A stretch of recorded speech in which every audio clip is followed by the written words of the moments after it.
ओम शांति।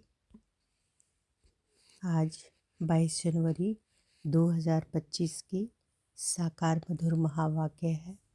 आज के मधुर महावाक्य में बाबा बोले, मीठे बच्चे, यह अनादि बना बनाया ड्रामा है। यह बहुत अच्छा बना हुआ है। इसके पास्ट, प्रेजेंट और फ्यूचर को तुम बच्चे अच्छी तरह जानते हो। यह अनादि बना बनाया ड्रामा है।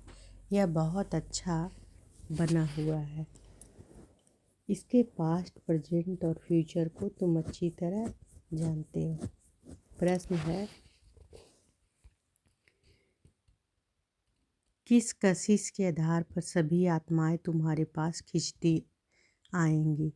किस कशिश के आधार पर सभी आत्माएं तुम्हारे पास खिंचती हुई आएंगी? उत्तर है, पवित्रता और योग की कशिश के आधार पर। इसी से ही तुम्हारी वृद्धि होती जाएगी। आगे चलकर बाप को फट से जान जाएंगे। देखेंगे इतने ढेर सब वर्षा ले रहे हैं तो बहुत आएंगे। जितनी देरी होगी उतनी तुम्हारे में कशिश होती जाएगी।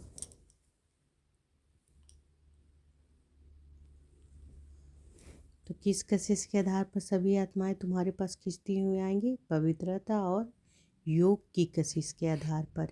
इससे ही तुम्हारी वृद्धि होती जाएगी। आगे चलकर बाप को फट से जान जाएंगे। देखेंगे इतने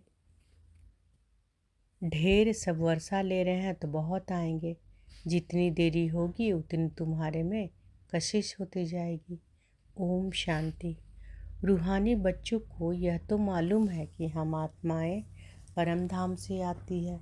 बुद्धि में है ना, जब सभी आत्माएं आकर के पूरी होती हैं, बाकी थोड़े रहते हैं, तब बाप आते हैं। रूहानी बच्चों को यह मालूम है कि हम आत्माएं परम धाम से आती हैं। बुद्धि में है ना, जब सभी आत्माएं आकर के पूरी होती हैं तो बाकी थोड़े रहते हैं, तब बाप आते हैं। अभी तुम बच्चों को कोई को भी समझाना बहुत सहज है। दूर देश का रहने वाला सबसे पिछाड़ी में आते हैं, बाकी थोड़े रहते हैं। अभी तक भी वृद्धि होती रहती है ना, यह भी जानते हो। बाप को कोई भी जानते नहीं है तो फिर रचना के आदि मध्य अंत को कैसे जानेंगे? यह बेहद का ड्रामा है ना, तो ड्रामा के एक्टर्स को मालूम होना चाहिए, जैसे हद के एक्टर्स को भी मालूम होता है। फलाने फलाने को यह पार्ट मिला हुआ है। जो चीज़ पास्ट हो जाती है उनका ही फिर छोटा ड्रामा बनाते हैं। फ्यूचर का तो बना ना सके, पास्ट जो हुआ है उसे लेकर और कुछ कहानियाँ भी बनाकर ड्रामा तैयार करते हैं, वही सबको दिखाते हैं। फ्यूचर को तो जानते ही नहीं। अभी तुम समझते हो कि बाप आया है, स्थापना हो रही है। तो बाबा क्या कह रहे हैं? अभी तुम समझते हो कि बाप आया है, स्थापना हो रही, हम वर्षा पा रहे हैं। जो जो आते रहते हैं उनको हम रास्ता बताते हैं, देवी देवता पद पाने। यह देवताएं इतना ऊंच कैसे बने, यह भी किसी को पता नहीं है। वास्तव में आदि सनातन तो देवी देवता धर्म ही है। अपने धर्म को भूल जाते हैं तो कह देते हैं हमारे लिए तो सब धर्म एक ही है। अब तुम बच्चे जानते हो।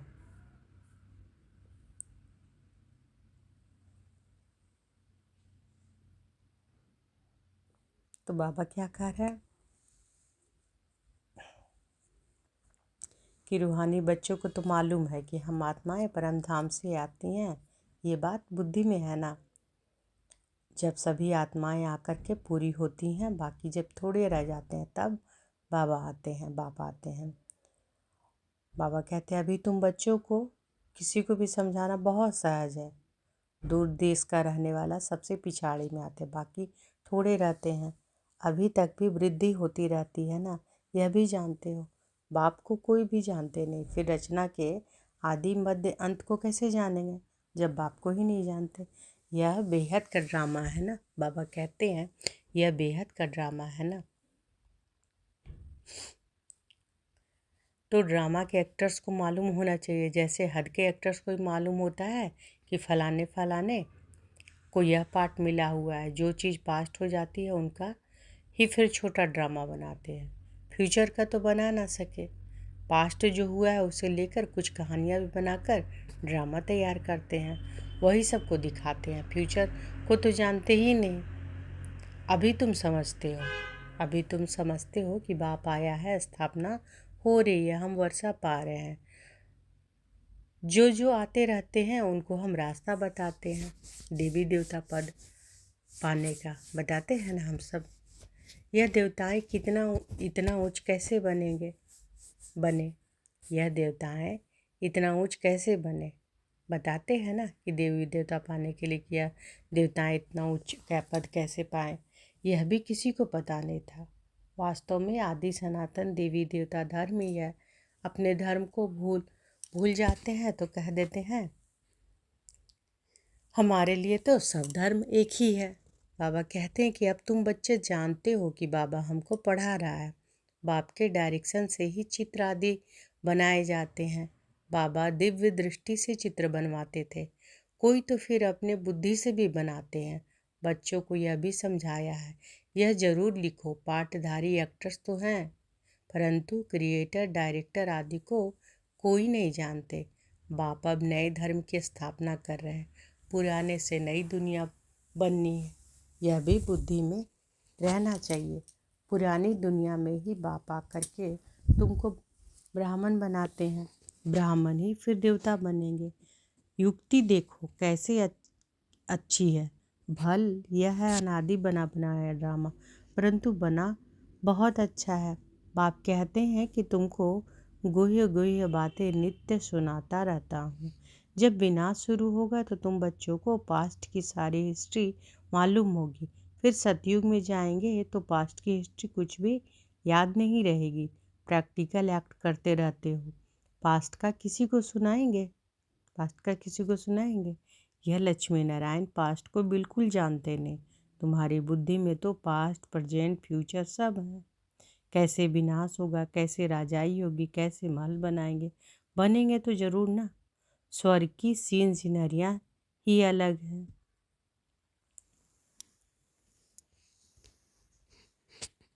तो बाबा कहते हैं कि स्वर्ग की सीन सिनरिया भी अलग है। जैसे जैसे पाठ बजाते रहेंगे मालूम पड़ता जाएगा। इसको कहा जाता है खूने नाहक खेल। नाहक नुकसान होता रहता है ना, अर्थक्वेक होती है, कितना नुकसान होता है। बॉम्ब्स फेंकते हैं, यह नाहक है ना। कोई कुछ करता थोड़ी ही है। विशाल बुद्धि जो है वह समझते हैं विनाश बरोबर हुआ था, जरूर मारा मारी हुई थी, ऐसा खेल भी बनाते हैं। यह तो समझ भी सकते हैं। कोई समय किसी की बुद्धि में टच होता है। तुम तो प्रैक्टिकल में हो, तुम उस राजधानी के मालिक भी बनते हो। तुम जानते हो कि अभी उस नई दुनिया में चलना जरूर है। ब्राह्मण जो बनते हैं ब्रह्मा द्वारा या ब्रह्मा कुमार कुमारियों द्वारा नॉलेज लेते हैं तो वहाँ आ जाते हैं। रहते तो अपने घर गृहस्थ में है ना। बहुतों को तो जान भी ना सको। सेंटर्स पर कितने आते हैं, इतने सब याद थोड़े ही रह सकते हैं। कितने ब्राह्मण हैं, वृद्धि होते होते अनगिनत हो जाएंगे, एक्यूरेट हिसाब निकाल नहीं सकेंगे। राजा को मालूम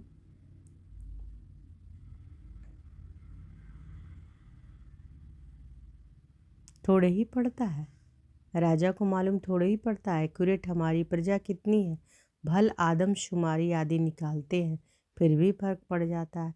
अब तुम भी स्टूडेंट, यह भी स्टूडेंट है। सब भाइयों आत्माओं को याद करना है। सब आत्माओं को याद करना है किसको?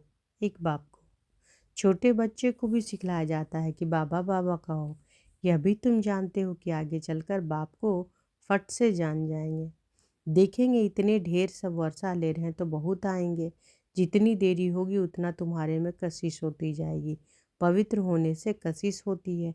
जितना योग में रहेंगे उतना कशिश होगी, औरों को भी खींचेंगे। बाप भी खींचते हैं ना, बहुत वृद्धि को पाते रहेंगे। उसके लिए युक्तियाँ भी रची जा रही है। गीता का भगवान कौन? गीता का भगवान कौन? श्री कृष्ण को याद करना तो बहुत सहज है, वह तो साकार रूप है ना। निराकार बाप कहते हैं मामेकम याद करो। निराकार बाप कहते हैं मामेकम याद करो। इस बात पर ही सारा मदार है। इसलिए बाबा ने कहा था कि इस बात पर सबसे लिखाते रहो। बड़ी बड़ी लिस्ट बनाएंगे तो मनुष्य को पता पड़ेगा। तुम ब्राह्मण जब पक्के निश्चय बुद्धि होंगे, झाड़ वृद्धि को पाता रहेगा।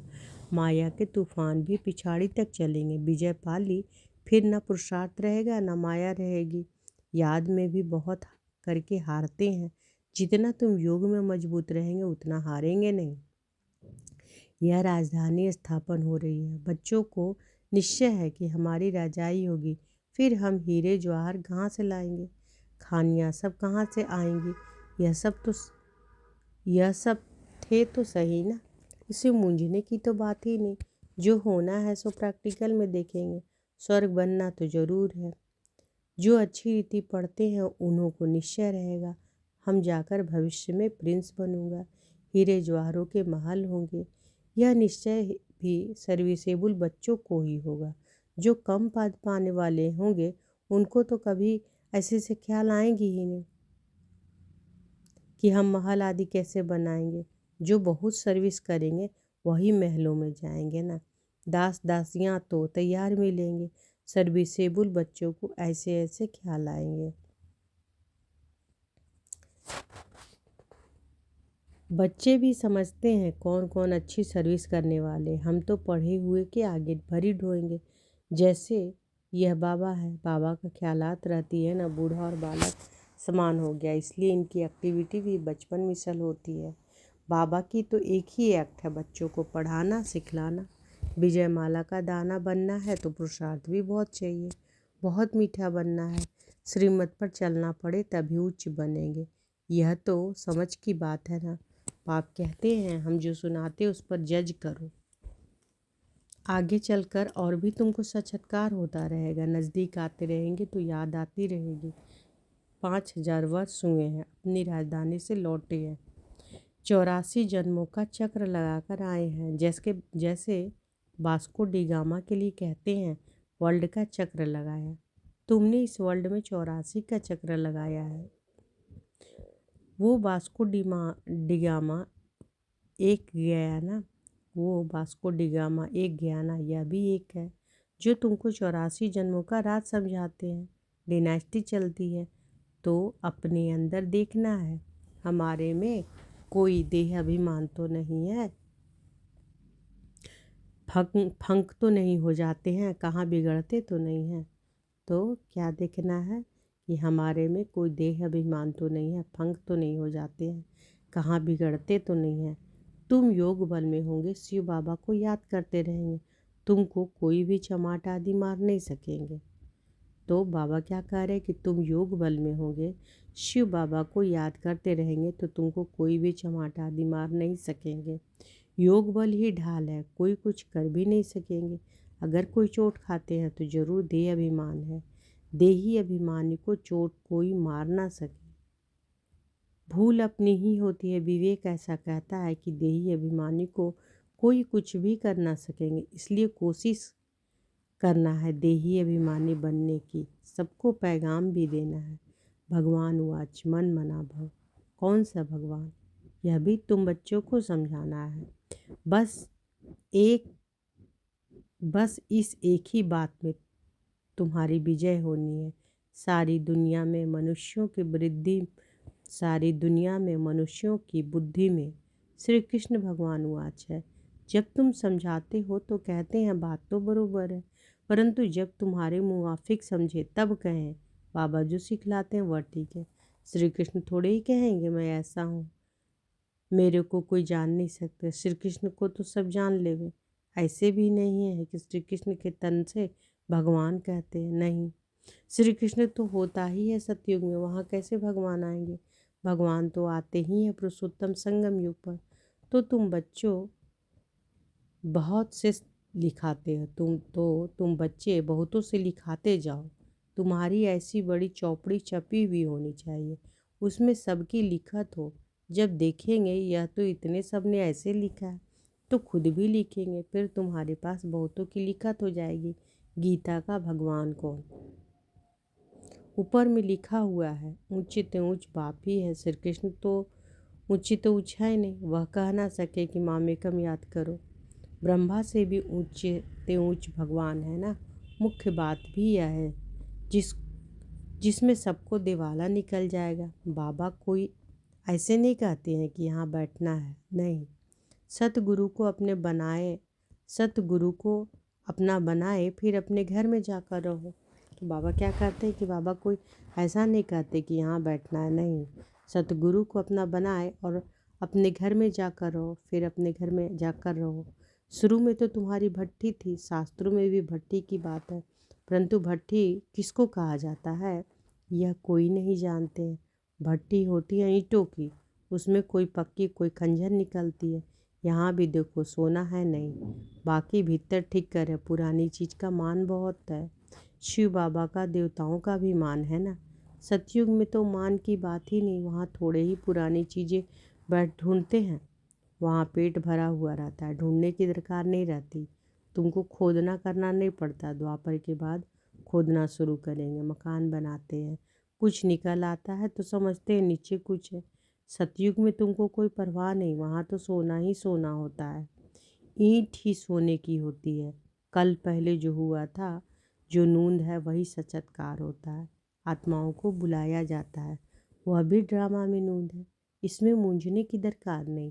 सेकंड बाई सेकंड पार्ट बजता है, फिर गुम हो जाता है। यह पढ़ाई है। भक्ति मार्ग में तो अनेक चित्र हैं, तुम्हारे यह चित्र सब अर्थ सहित है, अर्थ बिगर कोई चित्र नहीं। जब तक तुम किसी को समझाओ नहीं, तब तक कोई समझ ना सके। समझाने वाला समझदार नॉलेजफुल एक बाप ही है। अभी तुमको मिलती है ईश्वरीय मत। ईश्वरीय घरवाने के अथवा कुल के हो तुम, ईश्वर आकर घराना ही स्थापन करते हैं। अभी तुमको राजाई कुछ नहीं है, राजधानी थी अब नहीं है। देवी देवताओं का धर्म भी जरूर है। सूर्यवंशी चंद्रवंशी राजाई है ना। गीता से ब्राह्मण कुल भी बनता है, सूर्यवंशी चंद्रवंशी कुल भी बनता है, बाकी और कोई हो ना सके। तुम बच्चे सृष्टि के आदि मध्य अंत को जान गए हो। आगे तो समझते थे बड़ी प्रलय होती है, पीछे दिखाते हैं कि सागर में पीपल के पत्ते पर श्री कृष्ण आते हैं। पहला नंबर तो श्री कृष्ण ही आते हैं ना, बाकी सागर की बात नहीं। अभी तुम बच्चों को समझ बड़ी अच्छी आई है। खुशी भी उनको होगी जो रूहानी पढ़ाई अच्छी रीति पढ़ते होंगे। जो अच्छी रीति पढ़ते हैं वही पास विद ऑनर होते हैं। अगर कोई से दिल लगी हुई होगी तो पढ़ाई के समय भी वह याद आता रहेगा, बुद्धि वहाँ चली जाएगी। इसलिए पढ़ाई हमेशा ब्रह्मचर्य में होती है। यहाँ तुम बच्चों को समझाया जाता है, एक बाप के सिवाय और कहाँ भी बुद्धि नहीं जाना चाहिए, परंतु जानते हैं बहुतों को पुरानी दुनिया याद आ जाती है, फिर यहाँ बैठ भी सुनते ही नहीं। भक्ति मार्ग में भी ऐसे होते हैं, सत्संग में बैठे भी बुद्धि कहाँ कहाँ भागती रहती है। यह तो बहुत बड़ा ज़बरदस्त इम्तिहान है। कोई तो जैसे बैठे हुए भी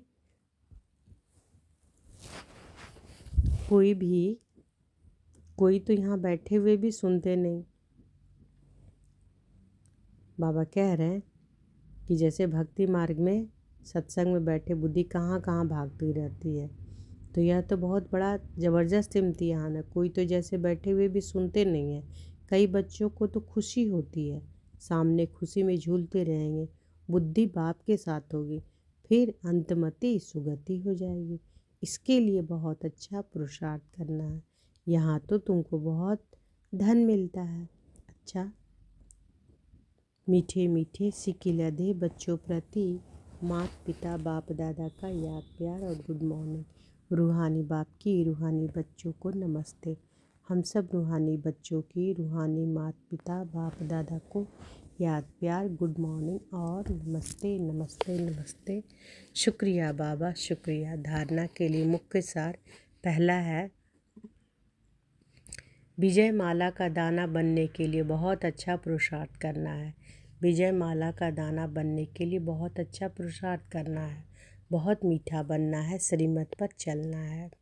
दूसरा, योग ही सेफ्टी के लिए ढाल है, इसलिए योग बल जमा करना है। देही अभिमानी बनने की पूरी कोशिश करना है। योग ही सेफ्टी के लिए ढाल है, इसलिए योग बल जमा करना है। देही अभिमानी बनने की पूरी कोशिश करनी है। आज बाबा वरदान दिए हैं, तो अनुभव करें कि बाबा का वरद हस्त मेरे सिर पर है। बाबा ने वरदान दिया, विशेष शब्द की स्मृति द्वारा संपूर्णता की मंजिल को प्राप्त करने वाले स्वपरिवर्तक भव। विशेष शब्द की स्मृति द्वारा संपूर्णता की मंजिल को प्राप्त करने वाले स्वपरिवर्तक भव। सदा यह स्मृति रहे कि हम विशेष आत्मा हैं। हम कैसी आत्मा है? विशेष आत्मा है, विशेष कार्य के निमित्त है और विशेषता दिखाने वाले हैं। यह विशेष शब्द विशेष याद रखो। तो बाबा आज क्या कह रहे हैं कि यह विशेष शब्द है, वो विशेष याद रखो।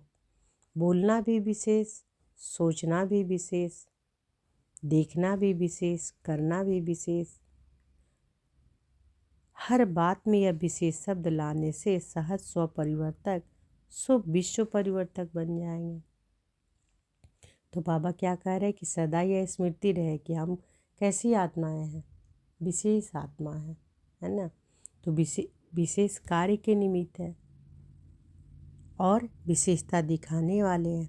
यह विशेष शब्द विशेष याद रखो। बाबा कहते हैं बोलना भी विशेष, देखना भी विशेष, करना भी विशेष, सोचना भी विशेष। तो सोचना भी विशेष है। हर बात में यह विशेष शब्द लाने से सहज स्वपरिवर्तक विश्व परिवर्तक बन जाएंगे और जो संपूर्णता को प्राप्त करने का लक्ष्य है उस मंजिल को भी सहज ही प्राप्त कर लेंगे। स्लोगन है, विघ्नों से घबराने के बजाय पेपर समझकर उन्हें पार करो। विघ्नों से घबराने के बजाय पेपर समझकर उन्हें पार करो। आज के अव्यक्त इशारे हैं, अपनी शक्तिशाली मनसा द्वारा सकाश देने की सेवा करो। अपनी शक्तिशाली मनसा द्वारा सकाश देने की सेवा करो। अभी मनसा की क्वालिटी को बढ़ाओ तो क्वालिटी वाली आत्माएं समीप आएंगी। इसमें डबल सेवा है, स्व की भी और दूसरों की भी। अभी मनसा की क्वालिटी को बढ़ाओ तो क्वालिटी वाली आत्माएं समीप आएंगी। इसमें डबल सेवा है, स्व की भी और दूसरों की भी। स्व के लिए अलग मेहनत नहीं करनी पड़ेगी। प्रारब्ध प्राप्त है, ऐसी स्थिति अनुभव होगी। इस समय की श्रेष्ठ प्रारब्ध है सदा स्वयं सर्व प्राप्तियों से संपन्न रहना और सबको संपन्न बनाना। इस समय की श्रेष्ठ प्रारब्ध क्या है? सदा स्वयं सर्व प्राप्तियों से संपन्न रहना और सबको संपन्न बनाना। और बाबा क्या कहते हैं कि विघ्नों से घबराने के बजाय क्या समझना है? पेपर समझकर उसे पार करना है। और बाबा ने कितना अच्छा वरदान दिया है कि विशेष शब्द की स्मृति द्वारा संपूर्णता की मंजिल को प्राप्त करने वाले स्वपरिवर्तक। तो सदा यह स्मृति में रहना चाहिए कि मैं कौन हूँ? मैं विशेष आत्मा हूँ। विशेष सोचना, विशेष बोलना, विशेष करना, हर बात में विशेष।